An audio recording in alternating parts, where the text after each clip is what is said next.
पश्चिम बंगाल की ममता सरकार को सुप्रीम कोर्ट से बड़ा झटका लगा है। जी हां, इस वक्त की ये बड़ी खबर सामने आ रही है। पश्चिम बंगाल शिक्षक भर्ती घोटाले मामले में ममता सरकार को सीधे तौर पर कोर्ट से झटका लगा है, जहां 25,000 शिक्षकों और गैर शिक्षण कर्मचारियों की भर्ती रद्द करने के कोलकाता हाईकोर्ट के फैसले को सुप्रीम कोर्ट ने बरकरार रखा है। आपको याद दिला दें कि अभी विधानसभा के चुनाव भी पश्चिम बंगाल में होने वाले हैं, लेकिन इससे ठीक पहले ममता सरकार के लिए बड़े झटके के तौर पर देखने को मिल रहा है। बता दें कि सीजीआई संजीव खन्ना और जस्टिस संजय कुमार की बेंच ने पश्चिम बंगाल शिक्षक भर्ती घोटाला मामले में यह फैसला सुनाया है। सुप्रीम कोर्ट का यह फैसला 25,000 शिक्षकों और स्कूल कर्मचारियों को लेकर के आया है। बता दें कि सुप्रीम कोर्ट ने शिक्षक भर्ती मामले में न सिर्फ अपना फैसला सुनाया, बल्कि इस भर्ती को टेंडेड और दूषित भी करार दिया है। यानी कि सुप्रीम कोर्ट का यह कहना है कि ये जो भर्ती प्रक्रिया है वो पूरी तरीके से दागदार है। आपको बता दें कि करीब 25,000 शिक्षकों और स्कूल कर्मचारियों की नौकरी रद्द करने के कोलकाता हाईकोर्ट के आदेश के खिलाफ राज्य सरकार ने, यानी कि ममता सरकार ने सुप्रीम कोर्ट में याचिका दायर की थी। साल 2016 की नियुक्तियों को भ्रष्टाचार के चलते कोलकाता हाईकोर्ट ने रद्द कर दिया था। इसके साथ ही इन शिक्षकों को वेतन ब्याज समेत लौटाने को कहा था। पश्चिम बंगाल सरकार की याचिका के अलावा 123 दूसरी याचिकाओं पर भी सुप्रीम कोर्ट ने सुनवाई की है। बता दें कि पश्चिम बंगाल शिक्षक भर्ती घोटाला एक बड़ा विवाद है जो शिक्षक भर्ती प्रक्रिया से जुड़ा हुआ है। यह मामला भ्रष्टाचार, रिश्वतखोरी और नियुक्तियों में अनियमितताओं के आरोप के कारण सुर्खियों में आया। आपको बता दें कि इस घोटाले में न केवल पश्चिम बंगाल की ममता सरकार को कटघरे में खड़ा किया गया, बल्कि 25,753 शिक्षकों और अन्य कर्मचारियों की नियुक्तियों को अमान्य करार देते हुए उनकी चयन प्रक्रिया को त्रुटिपूर्ण करार दिया गया है। सीजीआई संजीव खन्ना और न्यायमूर्ति संजय कुमार की पीठ ने नियुक्तियों को रद्द करने संबंधी कोलकाता हाईकोर्ट के 22 अप्रैल 2024 के फैसले को बरकरार रखा है। फैसला सुनाते हुए प्रधान न्यायाधीश ने कहा है कि जिन कर्मचारियों की नियुक्तियां रद्द की गई हैं, उन्हें अपना वेतन और अन्य भत्ते वापस करने की जरूरत नहीं है। सुप्रीम कोर्ट ने राज्य सरकार को नए सिरे से चयन प्रक्रिया शुरू करने और इसे 3 महीने के भीतर पूरा करने का भी आदेश दिया है। हालांकि कोर्ट ने दिव्यांग कर्मचारियों को मानवीय आधार पर छूट देते हुए कहा है कि वे नौकरी में बने रहेंगे।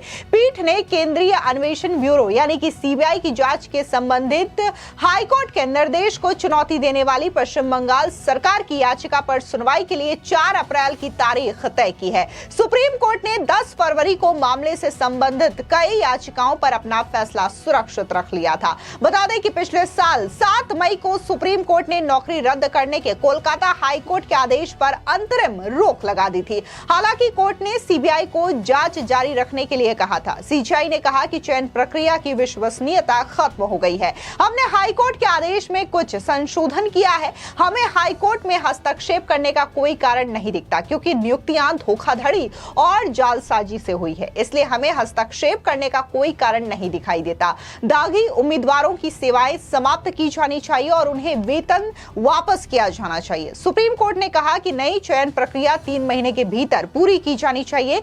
दिव्यांग उम्मीदवार मानवीय आधार पर जारी रहेंगे। हालांकि अन्य बेदाग उम्मीदवारों को नई चयन प्रक्रिया तक समान लाभ नहीं दिया जाएगा और ये उचित छूट के साथ फिर भी भाग ले सकते हैं। नई चयन प्रक्रिया में बेदाग उम्मीदवारों के लिए भी छूट हो सकती है। इस प्रकार हाईकोर्ट के आदेश को बरकरार रखा गया है। अब जिस तरीके से सुप्रीम कोर्ट का यह बड़ा फैसला आया है, ममता सरकार को यह बड़ा झटका लगा है, तो इसको लेकर के जो उम्मीदवार हैं उनकी प्रतिक्रियाएं भी सामने आई हैं। क्या कुछ उन्होंने कहा है, आप भी सुनिए। मतलब ये हम लोगों ने एक्सपेक्ट नहीं किए थे कि मतलब अगर एक गांव में अगर 10 लोग या 100 लोगों में अगर 10 लोग डिटेक्ट होते हैं कि चोरी के कारण या फिर किसी भी क्राइम के कारण, बाकी 90 लोगों को फांसी में चढ़ाना या फिर जेल में घुसाना, is it possible? We have never think about that. We never think about that this kind of thing will happen. हम लोगों को पता नहीं था ऐसा कुछ होने वाला है। सच बताया आपको, एक पैसा किसी को नहीं दिए, एक पैसा नहीं दिए। हमारा एकेडमिक्स, OMR सब कुछ डोमेन में अवेलेबल है। अब हम लोग अगर सुप्रीम कोर्ट ये जो जजमेंट लिया है, इसको जजमेंट लेने पहले ये नहीं सोचे कि इतने लोगों के खिलाफ एलिगेशंस नहीं है और उनका फैमिली का क्या होगा, उनका बच्चों का, उनके माँ बाप का क्या होगा, उनका फैमिली का क्या होगा। Is it justice? deep doubt about that. Is it any kind of justice? Is this the meaning of justice? हम लोग को जानना चाहिए कि ये justice ऐसा भी होता है. मैंने क्या किया भैया? अरे उसका मेरा ओएमआर इंटरव्यू मार्क्स सब कुछ है. मेरा इंटरव्यू मार्क्स ओएमआर एकेडमिक सब कुछ बोलने को, हमको पब्लिक मीडिया में बोलने को राजी हूँ. मेरा ओएमआर दिखाने को, मेरा एकेडमिक दिखाने को, सब कुछ कोई सब एवरीथिंग इज ट्रांसपेरेंट अबाउट. मुझे अभी तक ऑर्डर कॉपी नहीं मिला. मुझे पता नहीं कि ऑर्डर, मुझे जितना पता है जिन लोगों के खिलाफ एलिगेशन था उन लोगों का 4 ईयर्स मतलब जो सैलरी है उसको देना पड़ेगा, ऐसा कुछ सुना है. सबको देना नहीं पड़ेगा. अगर बोलते हैं कि सभी को देना पड़ेगा सैलरी वापस, तो फिर सुप्रीम कोर्ट बोल दीजिए सभी को मार दीजिए, हम सबको मार दीजिए. सरकार को तो दोषी बोल रहे ही, उसके कारण तो यहाँ तक आया है मामला. सीबीआई ने डिटेक्ट किया. There was approximately 11% teachers are there, 11% teaching among teaching staff. There were 11% teachers are there were allegation, there is allegation about them. Those are tainted candidates.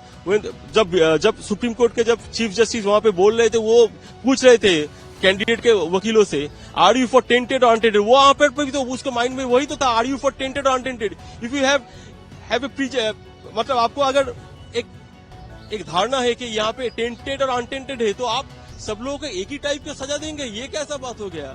इसका दोषी, पहला नंबर दोषी है राज्य सरकार. उसका जो ग्रिड है, उसका जो लोभ है, उसी का नतीजा आज ये है. वो धांधली क्या है नौकरी में, जो पूरा पैनल में जो अपना खुद के एकेडमिक के ऊपर दम के ऊपर जॉब नहीं मिल सकता, उन लोगों को पैसे के दम पे उसको घुसाया. उन लोगों की वजह से हमारा जो नॉन टेंटेड है, अनटेंटेड है, जो किसी की तरह की दुर्नीति के साथ, धांधली के साथ, पैसा देके नौकरी के साथ इन्वॉल्व नहीं है, उन लोगों को सफर करना पड़ रहा है. उसी का नतीजा है. इसका 1 नंबर दोषी है राज्य सरकार.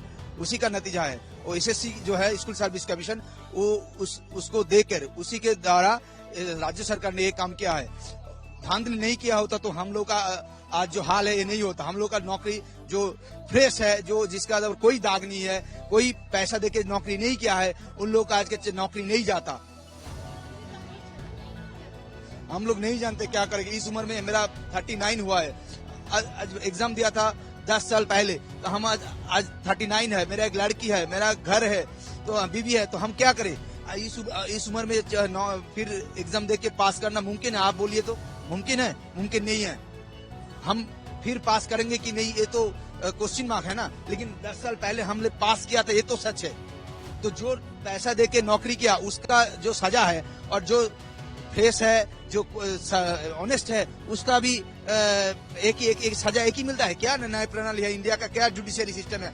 हम लोग तो न्याय प्रणाली और जुडिशियरी के ऊपर विश्वास उठ जाएगा हम लोगों का. मेरा नाम अमित रंजन भूया है. Actually, it's Supreme Court, and we expect that we should have the proper justice, and we are not tainted, and they did not show any obligation against us. Still, the whole panel is cancelled. Don't know what would be happen now. Obviously hopeless. That's it.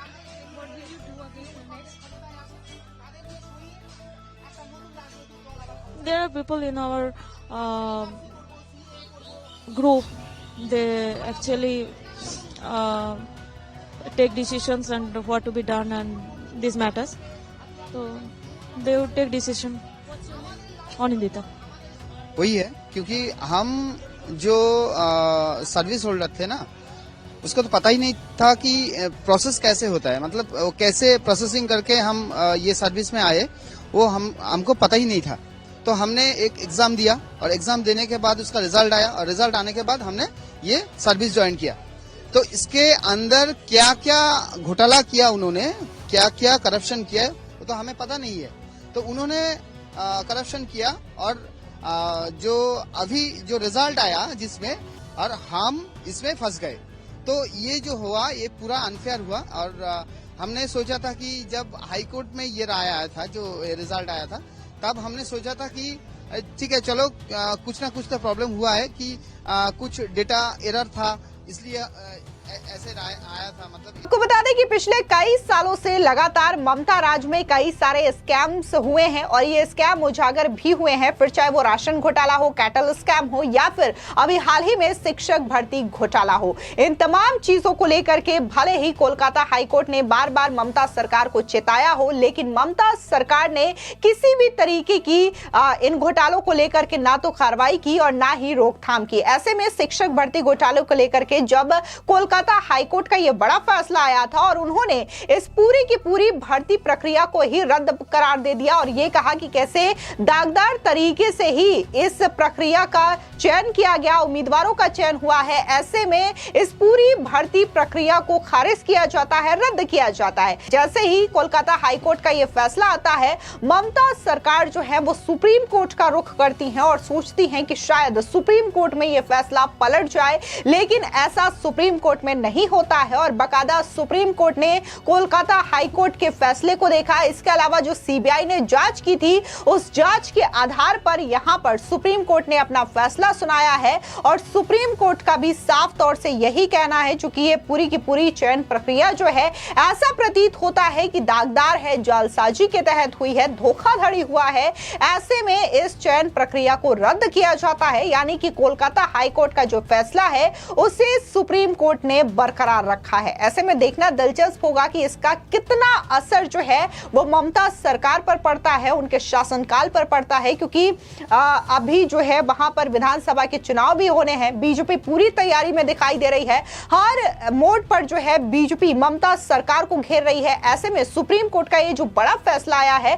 शिक्षक भर्ती घोटाले को लेकर के, BJP इसे जरूर बड़ा मुद्दा बनाने की कोशिश करेगी और साथ ही ममता सरकार के शासनकाल में जितने भी स्कैम हुए हैं बीजेपी इसको एक एक करके जनता के सामने घेरने का प्रयास करेगी। फिलहाल इस पूरी खबर पर आपकी क्या राय है, कमेंट सेक्शन में जरूर बताएं। धन्यवाद।